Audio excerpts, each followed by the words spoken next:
Hi everybody, happy Holy Week. Just wanted to give you an update on the youth group right now. So we actually just finished our Instagram live Bible study. We are meeting together on Instagrams at 5 o'clock on Sundays. It's on our Wimberley UMC Family Ministry Instagram page. Anybody is welcome to join us for that. And then this Wednesday, we will be doing a virtual hangout on Zoom. If you want any information on how to be a part of either of those, please let me know and we'll make sure to get you connected. So this Bible study that you are about to hear is a recap of our week 3 of our Doubt It series. We are jumping into the story of Job and exploring what we can learn about our doubts and questions.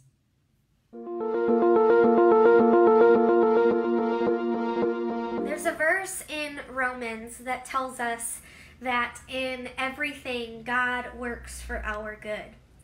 Some people interpret that verse to mean if I follow Jesus, everything's going to be all right. But we know from our own personal experience that that isn't necessarily true. Even when we follow Jesus, we don't get everything that we want. We still get hurt. Bad things still happen to us, and we're still stuck at home for weeks on end during the coronavirus pandemic. Today, we're going to look at Job. Because the story of Job is so long, I'm going to summarize it for us instead of reading it from Scripture.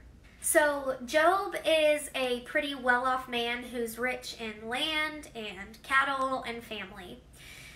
So this begins with a strange story that takes place in the heavens. God is there with angelic creatures and he points out Job, showing how righteous and good he is.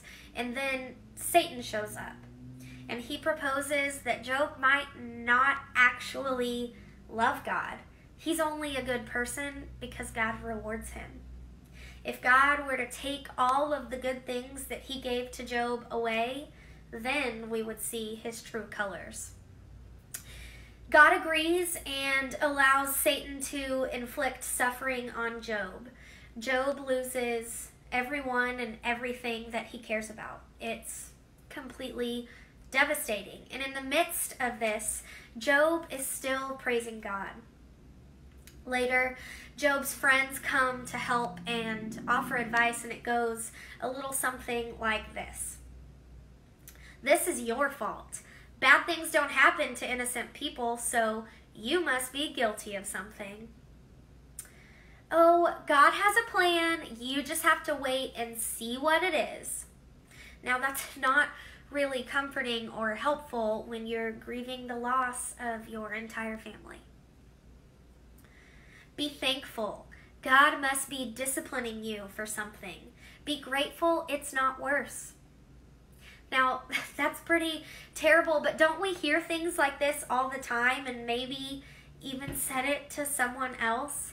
These friends of Job go on lecturing him for a long time.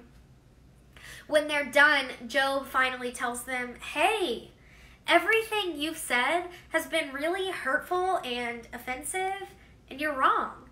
Job says he hasn't sinned against God, but even if he had, nothing that he's done would deserve the kind of suffering that he has experienced. Job cries out in pain, asking God to just end his suffering already because it's too much. After all of this, Job demands that God come and explain himself in person. And God does. Sort of. God comes in the form of a storm cloud. And Job wanted to know why so many terrible things had happened to him. And God answered, but not in the way that Job expected. Job had asked, why am I suffering? God said, I'm the creator of everything. I'm bigger, greater, more powerful, and more kind than you could ever imagine. You are so small compared to me. Job didn't get the answer he was looking for, but he did get an encounter with the creator of the universe. And that was enough for Job. If you're dissatisfied with how this story ends, I get it. I mean, I used to feel that way too, and to be honest, I still do sometimes. When horrible things happen, I still want God to tell me, why are they happening? Right now, as we're sitting at home, I'm wondering, God, when will this end? When will life go back to normal? When will we be able to leave our homes? And I'm not getting any answers. It's hard to have faith when you're experiencing something difficult that you can't understand or explain, and that's okay. I mean, that's the point of Job's story. Just like we said 2 weeks ago, you're not alone in your questions. Job had a lot of questions for God too. And like we said last week, God doesn't shame us for our questions.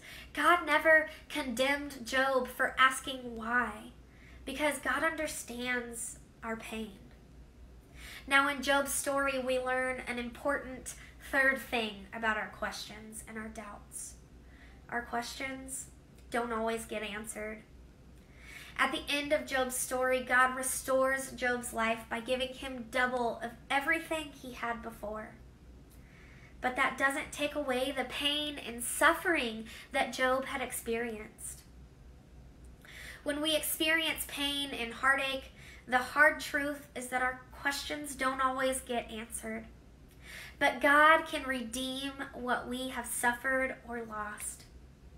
Like Job, sometimes we lose a lot, but redemption means our stories don't end there. We may not be able to avoid pain. We may not be able to fix it.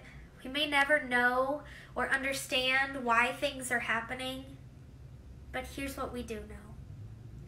God promises to redeem our stories so we can know God better, so we can help others make the world a better place, and so we can become more like Jesus.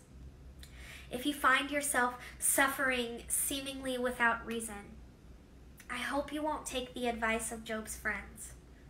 Instead, I hope you'll learn to trust that knowing the God who made you is even more important than knowing why. We may never know how everything is going to work out, or even if it will work out, but even when we don't have every answer to every question, we can still have faith in our Redeemer, and that is good news.